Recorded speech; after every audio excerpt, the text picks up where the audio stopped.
Also die Zusammenarbeit mit den Knaquatschen war eigentlich von dem her super lustig, weil es sehr, wie sagt man, fokussiert arbeiten war, lustigerweise, was man sich eigentlich gar nicht von den Typen erwartet.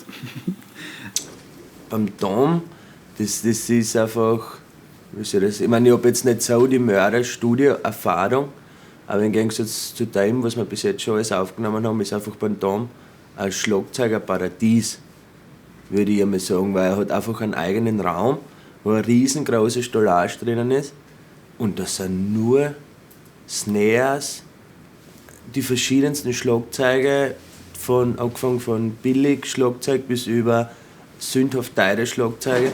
Also das ist wie so eine kleine Tür zum Himmel für einen Schlagzeuger, wenn du bei einem da in den Raum reingehst. Du kannst einfach das Beste vom Besten aussuchen und was am besten passt zum Aufnehmen. Und das war schon ziemlich cool. Mir extrem dank. Ja, er hat einfach sehr viele coole Ideen gehabt, dass die Nummern einfach noch viel mehr grooven und wenn Punkrock-mäßigere Nummern oder rockigere Nummern gewesen sind, dass einfach viel mehr Drive reinkommt. Das ist schon ziemlich lässig geworden, was er da gemacht hat. Wie gesagt, und die werden eben wirklich probieren, ein bisschen mehr aufhucken, was er singt und was die anderen singen.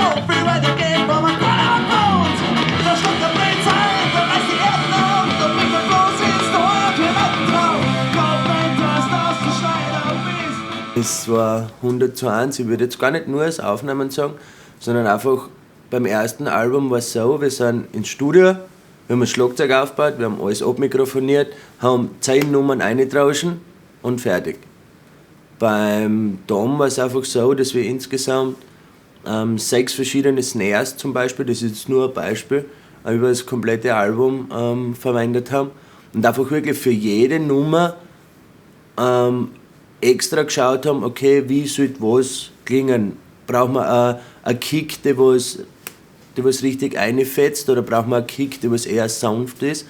Wir haben auch für die Schlagzeug, für die Fußpedal-Beater, haben wir auch insgesamt mit 4 verschiedenen Beater gespielt, angefangen von einem wachen Schlägel bis zu einem ganz harten. Also wir haben uns da echt viel Zeit genommen.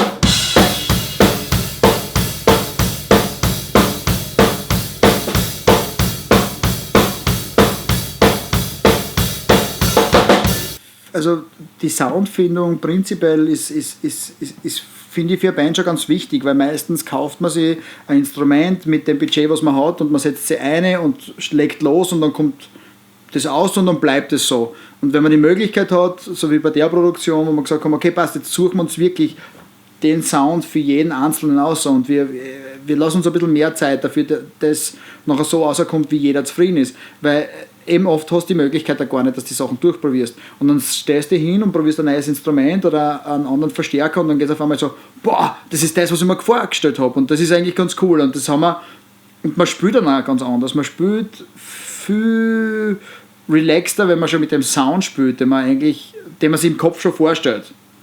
Der Tom war, was das Gitarrenaufnehmen angeht, sehr experimentierfreudig. Er hat einige Herangehensweisen gehabt, die sehr spannend für mich waren, weil ich bin auch selber immer ein bisschen tontechnisch interessiert und so, und wie man aus seiner Gitarre und seinem Verstärker den Sound rausholt, der ihm gefällt, das ist einfach irgendwie eine gewisse Leidenschaft von jedem Gitarristen, glaube ich. Gitarristen sind sich generell sehr bewusst über einen Sound. Wir haben dann experimentiert mit ein paar Gitarren, die er dort gehabt hat, mit meinen anderen Gitarren.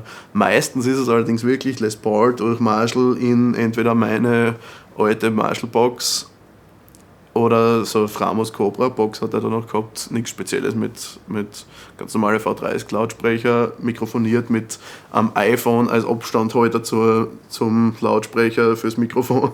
Das war ganz witzig. Dazwischen, und das gleiche ist bei dem Mikro, weil das Lustige ist, du hast uns da Phasenschweinerei, aber wenn du die 2 Grills gleich weit weg tust, hast du eine ziemlich gute, perfekte Phasenlage. Es ist ziemlich spannend gewesen, mit dem Tom zusammenzuarbeiten, weil der irgendwie eine ähnliche Art hat, an die Musik heranzugehen wie ich. Und ich bin auch das eine oder andere Mal mit ihm zusammengekracht, weil ich bin, glaube ich, die ganze Zeit im Studio gesessen, fast wenn auch alle anderen aufgenommen haben. Und ich habe immer versucht, das ist ein bisschen mein Charakter, das Ganze zu überwachen, zu schauen, dass nichts in eine Richtung geht, wie ich es mir vorher nicht vorgestellt habe oder so.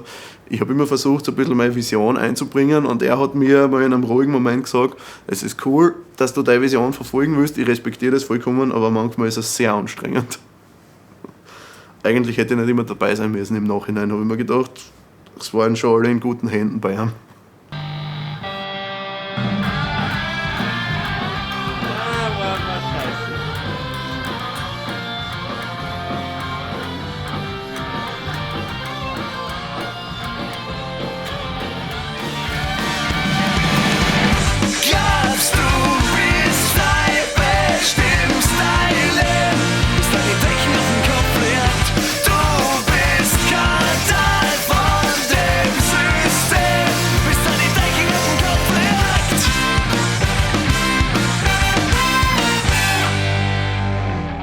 Also am interessantesten für mich war jetzt Quetschen auszuchecken, weil ich habe da noch nicht so viel Erfahrung gehabt, und wir haben halt 100.000 verschiedene Mikrofonpositionen, wir haben glaube ich 5 verschiedene Quetschen gehabt zum Ausprobieren und geschaut wirklich, wie kommen wir auf den Sound, dass es nicht Volksmusik ist, aber dass sie natürlich klingt und dass sie trotzdem im Rock oder im Punk oder in dieses ganze Genre auch noch gut reinpasst und Platz hat und sie aber nicht zu Anführungszeichen billig wirkt.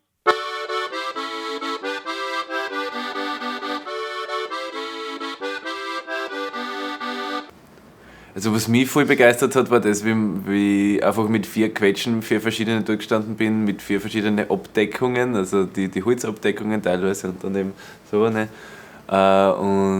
Und wie wir dann einfach herum experimentiert haben damit. Also wir haben schon ungefähr gewusst, der klingt so und für die Nummer stellen wir uns so einen Sound vor, und da bin ich dann mit dem Tom zusammengesessen zu zweit, und wir haben einfach einmal vor jedem Lied jede Quetschen oder 2 Quetschen oder so ausgetestet, wie klingt das und welches Mikro verwenden wir und so weiter. Also das ist mir voll im Kopf geblieben, das hat mich ziemlich begeistert. Hört man, glaube ich, auch. Hört sich voll komisch an, ne?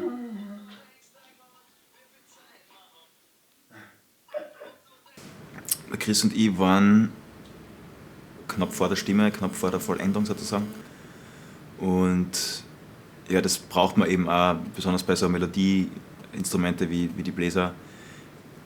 Ist schwierig, wenn man jetzt sich vorstellt, dass man nur Schlagzeug und Bass hat und auf einmal sollen jetzt die Bläser eine super Performance drüber spielen zu Sachen, die noch nicht da sind und die nicht aufgenommen sind. Das ist schwierig. Also braucht man eigentlich für Bläser oder Melodieinstrumente eher einen späteren Slot, sage ich jetzt mal, zum Aufnehmen. Wir haben, ich glaube, im Schnitt 3 Stunden pro Lied braucht. Also wir waren gerade in 3 Tagen ziemlich genau fertig.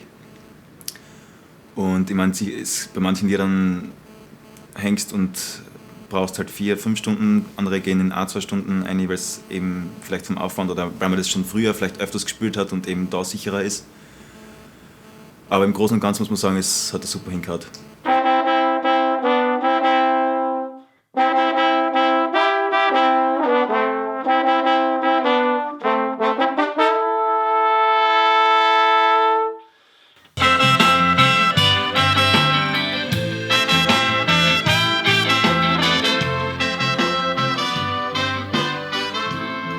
Also teilweise haben wir einfach unsere Zeit ein bisschen falsch eingeschätzt, sind dann in die Eile gekommen, und dann hat der Tom allerdings, wir haben dann noch Überzeit gebucht im Studio, und da hat er allerdings eine gewisse Zeit nicht da sein können. Dann hat er uns allerdings die Möglichkeit geboten, wir gehen jetzt in den Raum rein und können da trotzdem da halt die Stimmen aufnehmen.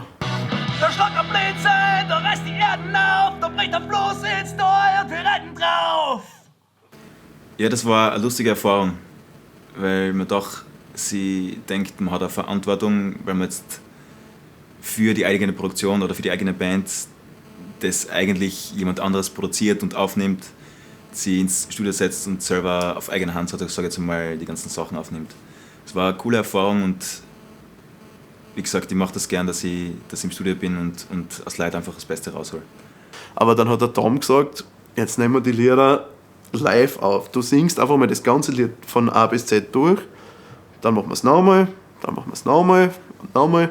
Und nach dem 5. Take hat er dann gesagt, okay, jetzt müssten wir alles haben, was wir haben. Dann hat er einfach aus diesen 5 Mal das ganze Lied zu performen die besten Teile zusammengeschnitten Und das ist so am Album haben.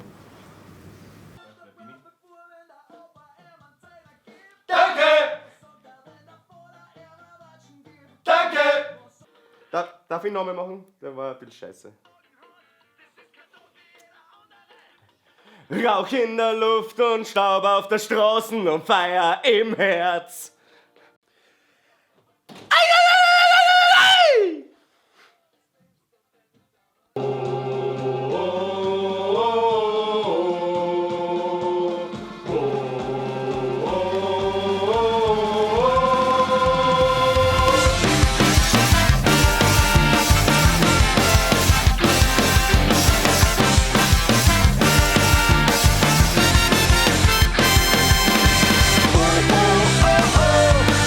Egal wie viel Lichter und Leuchten. Egal wie viele Schüler uns häuten. Mit dir gemeinsam den Weg gehen. Ist das Beste für mich, kannst du alles verstehen.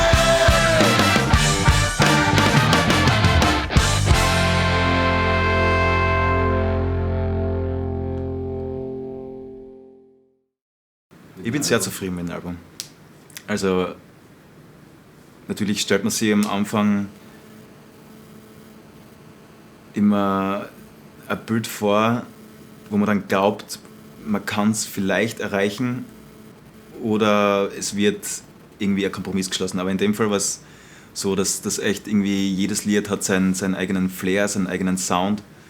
Und vom Aufnehmen, von der Pre-Production, vom Lieder machen bis zur Produktion, muss ich echt sagen, ist viel passiert und auf jeden Fall nichts Schlechtes passiert. Also ich finde, das ist alles so gelaufen, wie es laufen hätte sollen.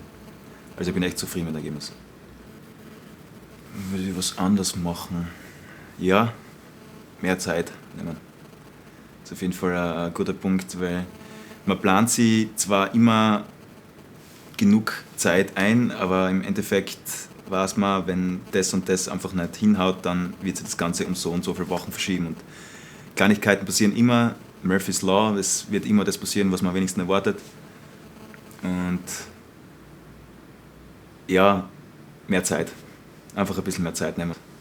Ob man das erste und das zweite Album vergleichen kann. Na sicher kann man es vergleichen. Es sind 5 gleiche Musiker beim ersten Album und beim zweiten Album. Also der Stil, ich wäre jetzt zwischen den 2 Alben habe ich jetzt nicht komplett anders gespielt. Sicher ist die Phrasierung und die Lines sind komplett anders, aber wie du spielst und was du umbringst, ist schon ziemlich gleich, sage ich mal. Also kann man schon, glaube ich, ein bisschen vergleichen. Von den Texte her, von Arrangement her, von Aufbau her, ist wieder alles anders. Wir haben jetzt richtig einen Stil gefunden, jeder ist zufrieden, wo wir hinfahren. Das haben wir beim ersten Album nicht gehabt. Beim ersten Album sind halt die Lieder so dahin gegangen und wir haben wieder was gehabt und Tolatri, ja, spielen wir, super, gratuliere.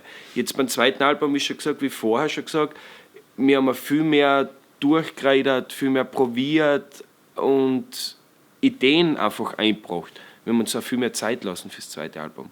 Und es ist, traue ich sagen, professioneller geworden, weil wir uns auch alle verbessert haben. Also man kann es, ja, es ist eine schwere Frage, ob man es vergleichen kann. Ich glaube schon, aber ja, es gibt kein Aber. Keine Ahnung, man kann es, glaube ich, vergleichen. Mein Lieblingslied? Mein Lieblingslied ist Kalter Wind. Ist ein richtiges Lieblingslied? Das ist ja eine gute Frage. Ich meine, Ich habe keine Ahnung warum. Ich weiß nicht, Kalter Wind bringt dir irgendwie so ein Feeling mit. nein, ich glaube, Kalter Wind ist eins von meinen Lieblingsliedern. Aber ich kann es nicht auf nur einen reduzieren, sagen wir so. Ich habe mehrere.